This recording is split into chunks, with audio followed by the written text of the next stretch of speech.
It is September 1846. The streets of Monterrey tremble as the American troops advance toward the city's fortifications.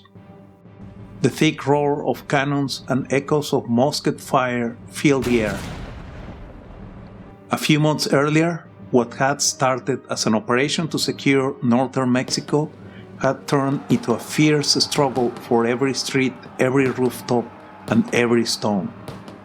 But this was no ordinary battle. It was a deadly chess match, played out in a city turned into a battlefield.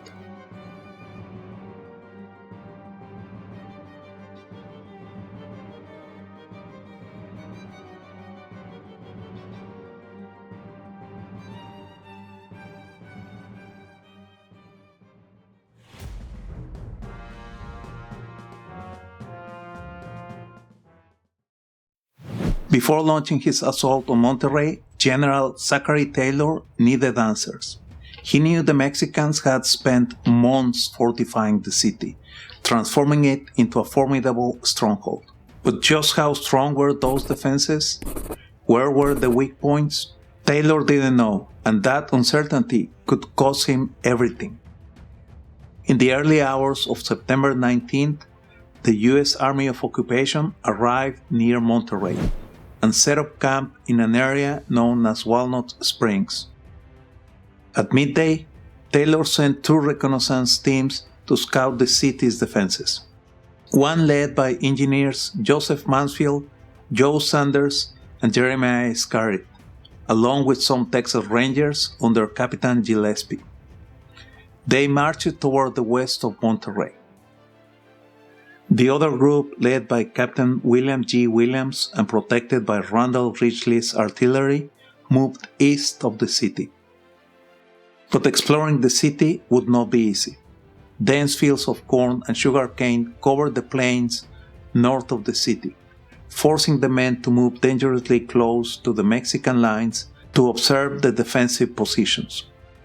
Mexican forces spotted the Americans and opened fire with their artillery pieces. The U.S. teams had to act quickly, dodging enemy fire while gathering as much information as possible. At the same time, groups of Texan volunteers conducted their own reconnaissance missions, capturing prisoners and extracting valuable information about the city's defenses. Despite the efforts of the American scouts, some key Mexican positions remained undiscovered.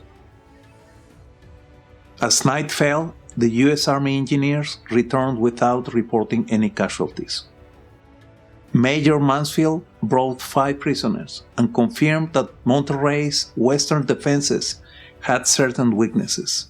Mansfield was confident that a well-executed flanking maneuver could breach them. Monterrey's eastern defenses, however, remained partially shrouded in mystery. Williams' report proved of limited value, likely due to the dense vegetation obstructing a clear view of the city. Later that same day, Taylor sent Captain James Duncan, an artillery officer, to verify Mansfield's findings. At 11 p.m., Duncan returned to Walnut Springs, confirming that the western side was the key to victory. With this information, Taylor called a council of war. His officers agreed. The best way to take Monterrey was from the west. By taking the Saltillo Road, they could isolate the city, cutting off reinforcements and supplies from arriving. At the same time, any chance for a Mexican retreat would be hindered. The battle could be won with a single decisive move. Meanwhile, in Monterrey, Mexican soldiers and civilians worked hastily to rebuild Fort Tenerife. Just days earlier, the Mexican commander, General Pedro de Empudia, had ordered the demolition of several fortifications on the city's eastern edge. The conflicting orders not only left the troops physically drained, but also dealt a blow to their morale.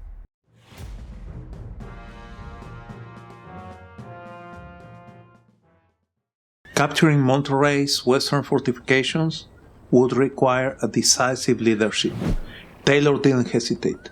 He appointed General William Worth, commander of the 2nd Division, for this task. To reinforce the 2nd Division, Colonel Hayes' regiment of Texas Rangers was placed under Ward's command, raising his total force to approximately 2,000 men. On September 20th, Ward's men were ready to march, having packed rations for 4 days. However, the Texas Rangers had not been informed of their destination. Believing it would be a short operation, they left behind blankets, coats, and extra provisions. General Ward had withheld the final objective to preserve the operational secrecy. The stage was set. The attack on Monterrey was about to begin. At 2 p.m., Ward's column left Walnut Springs and moved west through rough ground covered with crops, irrigation ditches, and thick brush. The march was slow and tiring. To clear a path, pioneers led by Captain John Sanders went ahead, cutting through brush fences and building simple bridges so that Duncan's and McCall's cannons could stay close to the infantry. Ward had hoped to keep his movements hidden by staying along the northern edge of the plain. But before long, Mexican soldiers stationed on Independence Hill, site of the Bishop's Palace, spotted the American column. The Mexicans quickly moved to the hill's western slope for a clearer view of the approaching Americans. Back at Walnut Springs, Taylor observed the surge of activity at Independence Hill and realized Ward's column had been detected. Acting quickly, he ordered the 1st and 3rd Divisions to advance on the plain, far enough to draw attention, but still beyond the reach of the Black Fort's artillery pieces. The goal was to distract Ampudia and divert focus from Ward's maneuver. Meanwhile, Ward's 2nd Division pressed forward.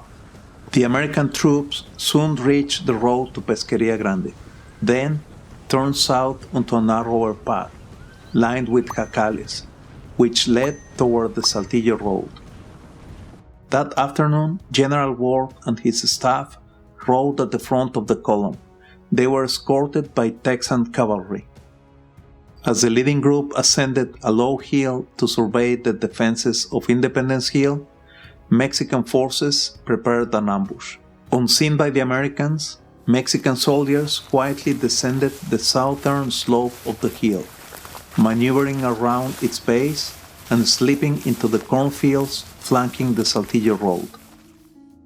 Back in the American column, Major Edward Burleson spotted the Mexican movements.